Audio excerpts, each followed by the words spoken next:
What's good, y'all? Jakob Owens here, back for another video. Today we're gonna do kind of like a breakdown tutorial of my latest films.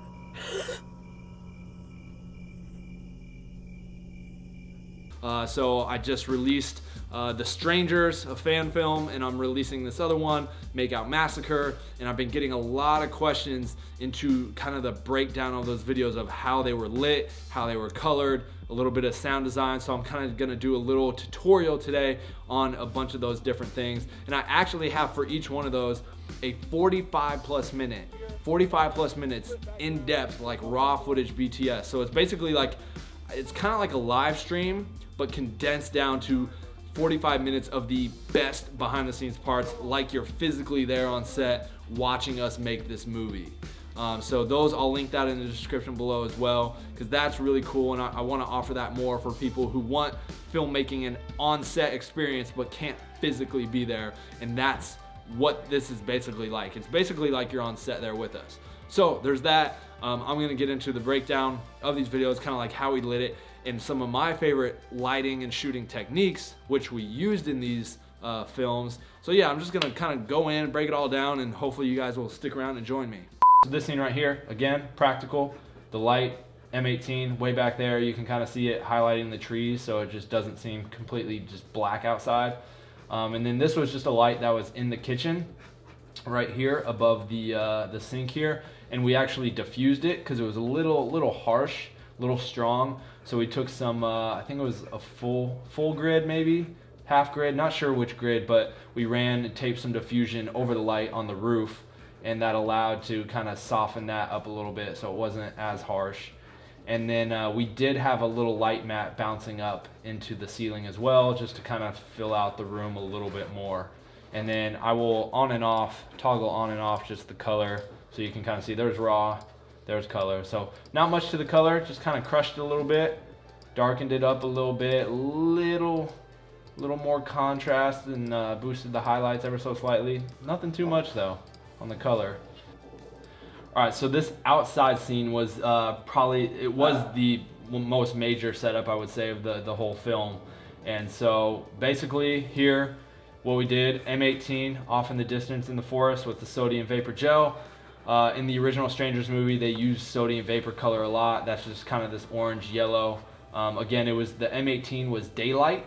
It was daylight color temperature, and then we threw the sodium vapor gel over the light, and that's what's giving us this look here. You can see toggled on and off. Just a little more contrast, boosted the highlights, a little saturation, not too much. So raw, and then on, color.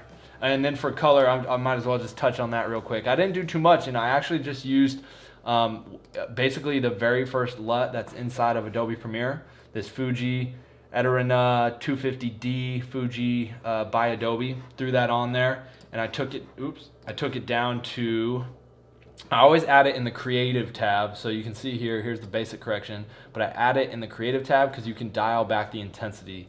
And I just dialed back the intensity to 55 instead of 100, added a little bit of the faded film, and then let's see if I did anything in the color correction section. Yeah, I boosted the highlights ever so slightly and the whites. Like I said, boosted the highlights and the whites a little bit. And then on the levels, I always add levels on any project I do. And the levels, you can kind of see ever so slightly, not too much. They don't do too much. So off, on, off, on. So on the wide shots here, we actually use an airy sky panel a lot throughout this, but we didn't use it on the wide shot just because you would have seen it in the shot. But anything closer up, like when we're into the car scene, which I'll get into, we were using an airy sky panel with, again, the Lee filter sodium vapor gel to fill out her face, and I'll get into that. But M18, daylight, sodium vapor, just pushing through the woods, creates the shadows, highlights the cabin, contrast that with daylight. You know, that classic, teal and orange look people are always going for, and it just really adds a nice contrast to her face. When we have the sodium vapor look, and then she steps out, and we get kind of the bluer, colder tones. We kind of see that on her hair a little bit, especially right here. She steps out, that nice color contrast. Everything, you really want color contrast in anything you do. If that light would have been sodium vapor as well, the image just would have been so flat. There's not a lot of depth to it because everything is the same color. So you can see the split here. You can see what that daylight is doing because we're balanced for the sodium vapor color temperature over here, and it just gives just such nice texture and depth all throughout the image. So as she moves forward, same thing. You can see the stranger off in the background. He's just barely stepping into where some of that light is leaking. And then now we're getting just a little kiss from the quasars back there, mainly her in the shadows. And so now here comes into, I want to talk on like kind of one of my favorite styles of shooting, which is always shooting on shadow side. For one, I love to create images that are, along with Tom, that are much more moody and split, where you have light on one side of the face and it's darker on the other side of the face. And I just really love that lighting style. It's much more dramatic and moody and not so high key, if you will. And for, you know, a way to enhance that is always shooting on the shadow side. So throughout the whole film, we're always shooting on the side of the shadow. So we're not on the other side looking this way, shooting this side of her face. We're always shooting the dark side on the shadow side, looking this way. So you'll see that, you know, as we move forward, shadow, shadow. You still get a little kiss from the quasars from back there. And then as we move through, when she moves into the car, what side are we on again? Shadow side. So the M18 is now pushing through the back. We moved it in a little bit, but now here's where we have the airy sky panel off to the right here off camera. You can't see it obviously, but the behind the scenes you can see it. And that'll just fill out her face a little bit more, because if we only had that M18 shooting through the back, then we wouldn't be able to see her face at all, because she would be completely backlit. And so everything right here would be black. But the reason we're seeing this here, her hair, her lips, her nose, her face, is because we have that airy sky panel from the front matching the light in the back. So we have, like I said, sodium vapor coming through, and then we put the airy sky panel on sodium vapor, and just, I think we turned it up to like 25% or so, maybe 25, 50%, somewhere in there, and are just kind of shining that through the front of the car. And you'll see that, I'll show that on the behind the scenes, I'll just throw that up here. But that's what is allowing us to see her face throughout this whole scene right here. That's the airy sky panel working, and then this is the M18. M18 is, again, highlighting her in the back, highlighting the forest. So as we skim through, M18 lighting the background, adding depth, highlighting her, giving her a nice rim, a nice kiss, and then the sky panel lighting her face so we can see her face. Boom, cut to hello. And then as we move forward here to when she sees the guy, again, how he's being lit is the sky panel. So we just turned the sky panel a little bit, had the sky panel lighting him, and then so we just, for that scene, just kind of quickly adjusted it.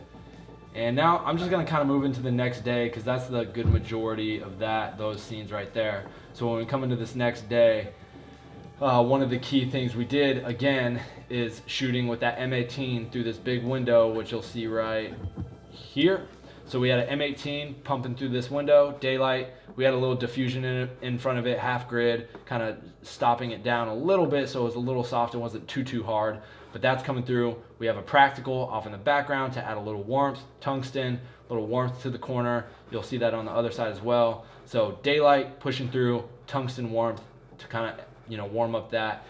And then to create the atmosphere, we had a hazer in the cabin that in between each take we'd pump in some haze, and that just creates a lot of depth, some light rays, and just atmosphere and texture to the air, and makes it you know, not just so clean. You know, we wanted to have this hazy, vibey feel, and that's, you know, haze is a great way to do that.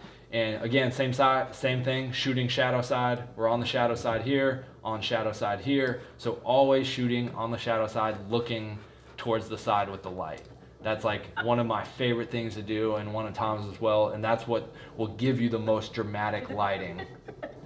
And yeah, this one again, M18 shadow side coming through, just creates real drama, mood. If I had a fill light coming in here and lighting up this side of the mask, it just gets rid of all that drama.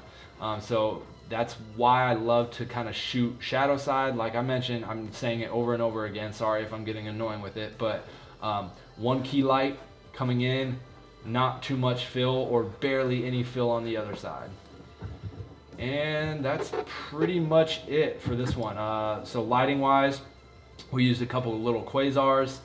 We used the M18 and the Airy Sky panel, both daylight balanced, and we covered them with Lee filter, sodium vapor, high sodium vapor gels. And that's what we used to light this entire short and shoot this entire short.